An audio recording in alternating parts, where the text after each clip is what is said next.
Okay, so imagine this. It's been 4 hours since you landed in LaGuardia airport, and the muggy closet that they call a private room is starting to shrink. Or at least the lurid beam coming from the overhead light makes you think that the room is shrinking. And come again, what did they just ask you? Who's the father? And is it human? What a stupid question. Not only is it blatantly infused with xenophobic undertones, which sadly has become a familiar part of the human interaction these days. No, what's most grating is the audacious tone of the undeserved entitlement that the question was asked in. Nevertheless, you need to get out of here because Junior is starting to get restless. So, you muster up all the composure that your mother taught you, confirm that yes, this is your child, and yes, they are human. Then you hastily collect your things as you're released from the room to rejoin the rest of the so-called civilized society.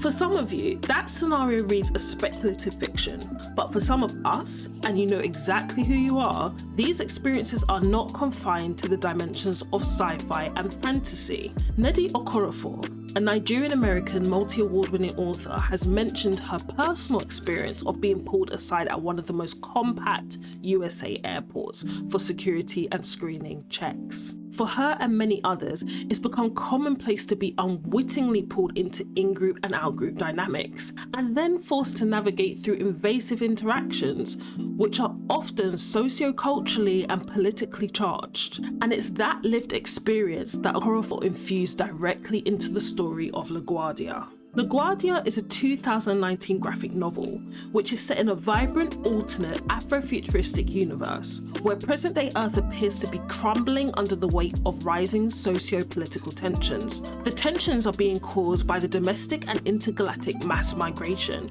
particularly between Nigeria and the USA. Now, if this phenomenon sounds somewhat familiar, you're not projecting, because Okorafor acknowledges that the story reflects some thematic parallels to the societal tensions associated with the US travel ban of 2017.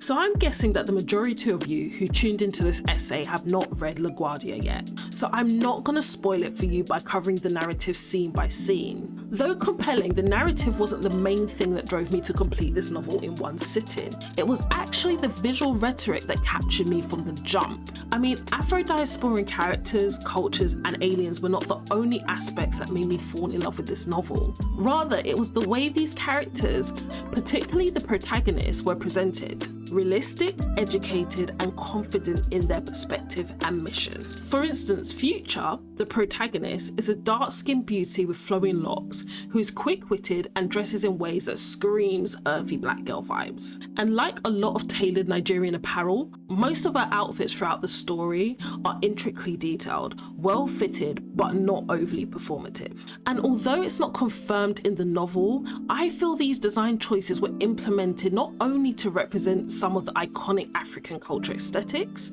but to also maintain our emotional investment in the story. That is, if you're part of a predominantly African diasporan community, and even part of some Afro-centered grassroots communities, you're likely to know of or associate with women that have similar appearances and characteristics as Future. And just a side note, this is something you're likely to pick up on a second read through, but it's the little details added to the scenes, like wording on signs and t-shirt graphics, that add levity to what could be a very heavy story, while highlighting the sometimes hypocritical nature of socio-cultural and political behaviours. But building on this visual rhetoric, another striking choice was the clear in-group, out-group imagery that runs throughout the story. What I mean is, while there are allies, the majority of the beings impacted by the migration ban within the story were depicted as extraterrestrial beings and people of colour. Once again, whether intentional or not, I couldn't help but see the parallels between the story and the current social climate we are living in at the moment. So hi, I'm the face behind Ra. Literally, I just wanted to mention that I'm aware that the history and events associated with the Republic of Biafra is a very sensitive historical topic. It is also a topic that I am not fully equipped to speak on or fully knowledgeable about yet. So please forgive me if I don't fully delve into this aspect of the story, and if I miss out some historical significant aspects and events regarding the Republic of Biafra. But I am mentioning it in this review because it has a very significant part to play in the actual LaGuardia narrative. It's important that I just mention it anyway. So yeah, anyway, let's get back into the video, shall we? Bye. It's clear that the implications around discrimination and othering practices are a core theme throughout the novel, and sadly, it's a very familiar theme now more than ever. However, there's another theme that could be overlooked if experiencing the story on a surface level. For instance, Future's fiancé, Citizen, held prejudice towards alien migrants, which we later find was rooted in socio-cultural trauma caused by historical domestic wars and ongoing political tensions associated with the Biafra movement. This subplot directs us to another contributing aspect of in-group, out-group ideology, and how such ideals can be a byproduct of surviving cultural conflicts. Either way, if untreated, these traumas can have lasting erosive effects on greater society, humanity, and people's overall quality of life. And that's why we, or at least I, can interpret Citizen's prejudice as a result of grief and displacement, not rooted in ignorance or entitlement. And while such feelings do not excuse his behaviour, it's this distinction that makes the story's social conflict relatable, or at the very least recognisable.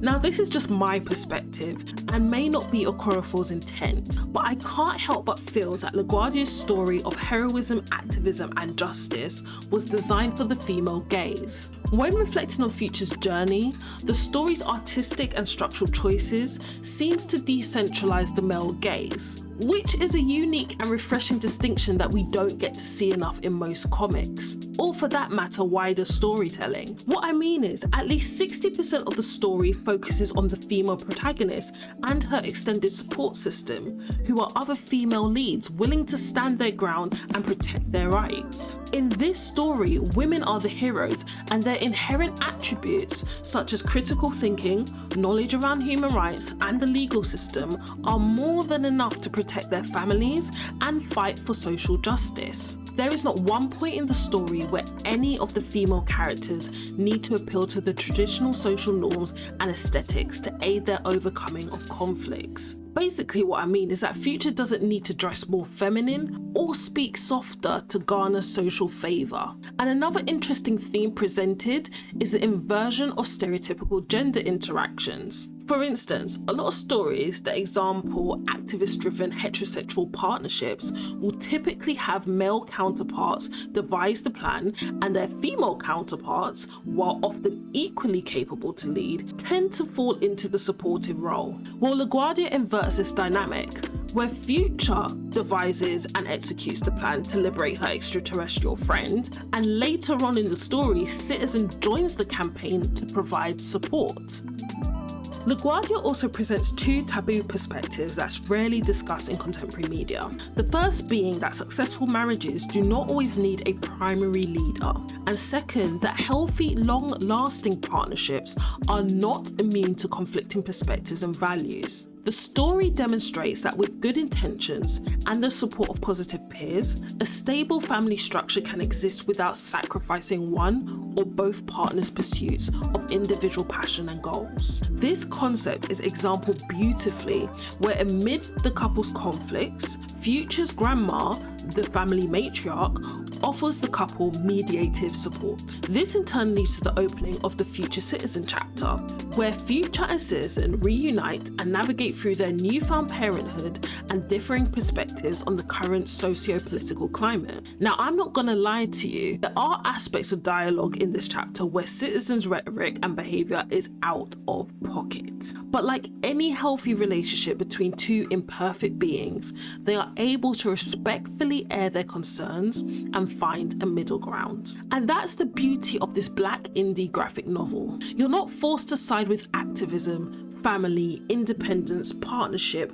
or even loving someone and disagreeing with them. It's a storytelling of the weight that comes with balancing all these challenges and blessings as an African diasporan woman. So yes, LaGuardia is worth your time. This is the kind of graphic novel where you can see an aspect of yourself in at least one of the pages, regardless of what social group you belong to.